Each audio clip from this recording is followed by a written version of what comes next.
Allô tout le monde! Je suis encore en tournée d'éco-communauté en Gaspésie et je suis allée visiter Daniel Savoie. Allô Daniel! Allô, Tiffany. Qui démarre un projet qui s'appelle La Couvée, qui est à Maria, en Gaspésie. Et puis, c'est ça, c'est en démarrage. Alors, on va faire un petit tour rapide. Puis, je me demandais comment allais-tu aujourd'hui, en cette journée? Je vais bien. J'étais un petit peu anxieuse le matin parce qu'on commençait le bâtiment agricole aujourd'hui. Mhm, Donc, j'étais un petit peu anxieuse. Je ne savais pas à quoi m'attendre. C'est ma première expérience de débuter à zéro un bâtiment. Donc, mhm. c'était quand même challengeant. Mais rapidement, la connexion s'est faite là, avec le charpentier menuisier là, qui vient faire le bâtiment. Qui va peut-être arriver pendant la vidéo. Oui, il risque, oui. Parle-nous un peu de comment ça a germé ton idée de créer une éco-communauté ici. Bien, premièrement, c'est une histoire d'un terrain qui appartenait à mes ancêtres. Puis, il y a, à Maria, il y a différents développements qui sont en train de se faire, des développements domiciliaires. Puis, il y en a un qui est voisin d'une partie du terrain de la couvée. Puis, il avait coupé tous les arbres sur le terrain, il avait tout arraché, tout déraciné. Puis, c'est comme, pour moi, ça se pouvait pas que ceci soit ce qui va arriver au terrain de mes ancêtres.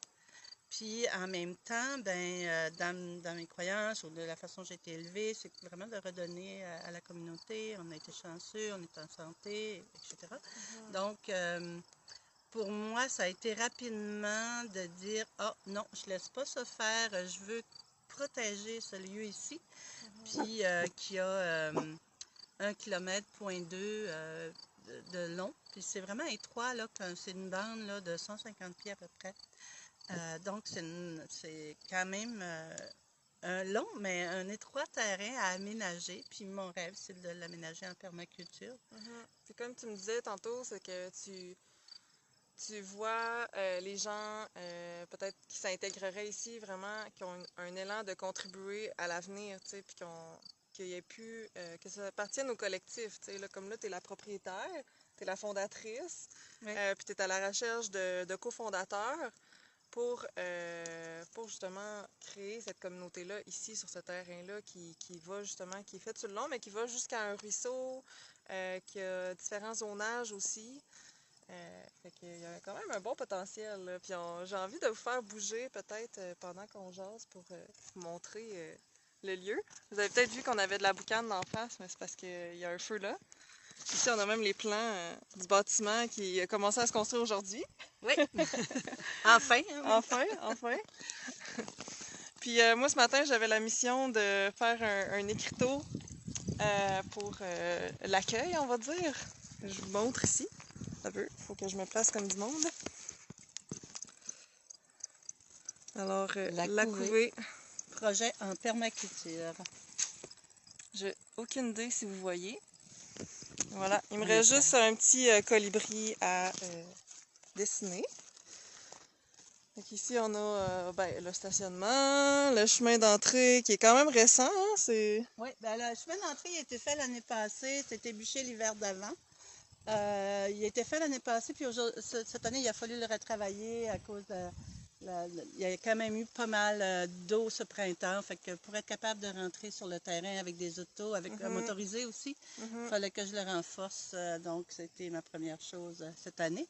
Tandis que de ce côté-ci, c'est l'année passée qu'on a fait une toilette à compost. Puisqu'on est sur un terrain agricole, il n'y a pas d'électricité, il n'y a pas d'eau. Puis c'est une belle place aussi, où est-ce qu'on a de l'espace avec un abri moustiquaire pour l'instant.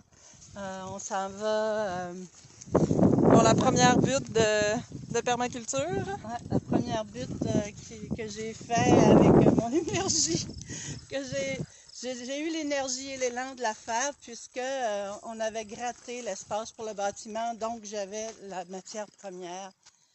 J'avais la terre en matière première, puis en même temps, mais il y avait assez d'espace à tondre pour que je sois capable d'avoir le gazon. J'avais du bois mort, j'avais ce qu'il fallait.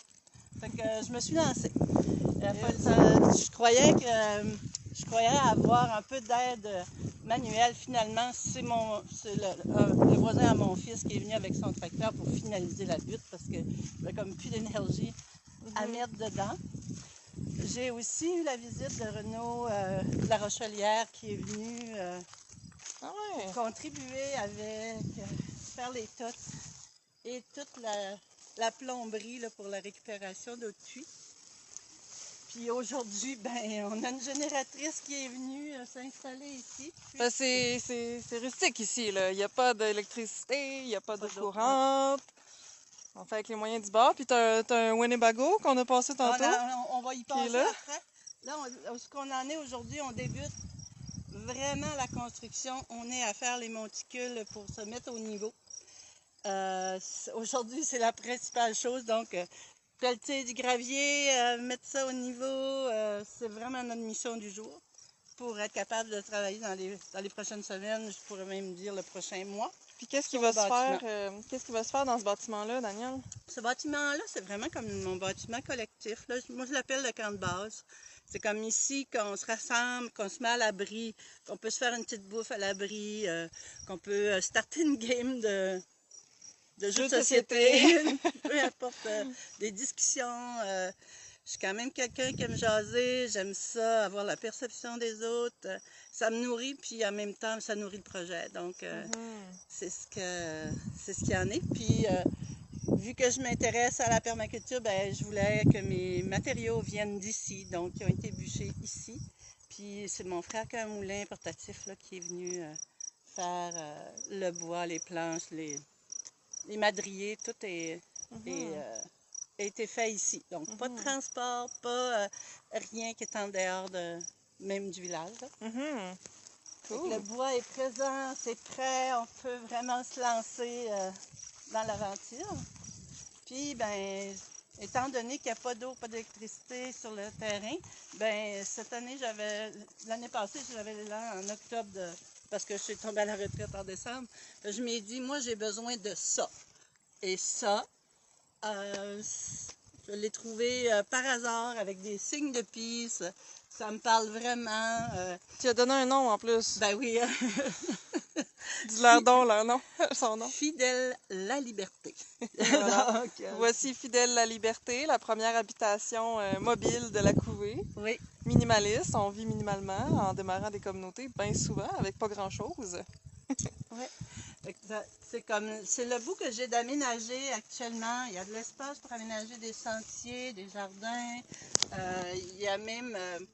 le réseau est en visite. C'est mon chien qui cherche l'ombre. C'est ça. Il y a des bassins dans la rivière, là, parce que tu as parlé d'un ruisseau, mais en réalité, c'est la rivière verte à Maria. Puis, elle passe à différents endroits, dont quand on s'en va plus vers le nord, à la limite du terrain, c'est la rivière verte. Mais bien avant, il y a différents ruissellements. Puis, d'un de ces ruissellements-là, il y a un bassin qui s'est formé. Et j'ai vraiment envie de l'aménager pour qu'on puisse aller se saucer. Mais en même temps, la rivière est tellement proche qu'on peut passer ailleurs, que ça appartient à tous, la rivière. Donc, on peut aller se baigner dedans, que ça soit moins loin aussi, là, pour qu'on y accède et non pas qu'on n'avait pas nécessairement à aménager de sentier pour s'y rendre. Là, c'est Renaud, quand il est venu, qui est allé explorer, puis qui revient, puis il dit hey, on peut se baigner juste là. Donc, moi, je suis allée me baigner, puis elle est frette en maudit, là. C'est une rivière. Mais elle est vraiment claire, elle est pure, elle est géniale. Elle est potable. Elle est potable. Elle est vraiment potable, ouais. Mais merci pour la visite. Puis s'il y a des gens qui seraient intéressés à venir donner un coup de main à Daniel, qu'on appelle Dani aussi, là, puis de venir faire du camping, puis participer à aider à faire germer là, ce projet-là, dans le fond, pour moi, ce projet-là, il sert à améliorer la vie des gens, à contribuer à un meilleur avenir pour les gens qui souhaitent y être. Donc, c'est vraiment quelque chose c'est de contribuer à un meilleur avenir, puis pour toutes les générations qui sont à venir, qu'il y ait toujours un milieu où c'est agréable, où c'est naturel, puis qu'on respecte l'environnement. Puis si on veut communiquer avec toi, par où qu'on passe, Daniel? Ben, on va passer par... j'ai fait un groupe Facebook. J'ai fait un groupe Facebook qui s'appelle Projet d'éco-communauté écologique en Gaspésie. C'est vraiment comme ça qu'il s'appelle. Ça fait comme 3 ans, je pense, que je l'ai créé. Puis c'est sûr que je devrais l'appeler la couvée maintenant, mais j'avais comme d'autres choses en tête. Donc j'ai priorisé de laisser aller mon imaginaire, puis laisser le terrain me parler surtout. C'est lui qui me dit quoi faire, qu'est-ce qui est prioritaire et tout ça. Donc, Ben, n'hésitez pas à communiquer avec Daniel directement avec son profil là, sur Messenger aussi. ouais. Puis si vous cherchez, écrivez en commentaire en dessous, puis on va vous aider à la rejoindre. Bye tout le monde! Faut pas s'attendre de connaître l'adresse, il n'y a pas vraiment une adresse. Stéphanie a eu la misère à me trouver. Bye bye! Bye tout le monde!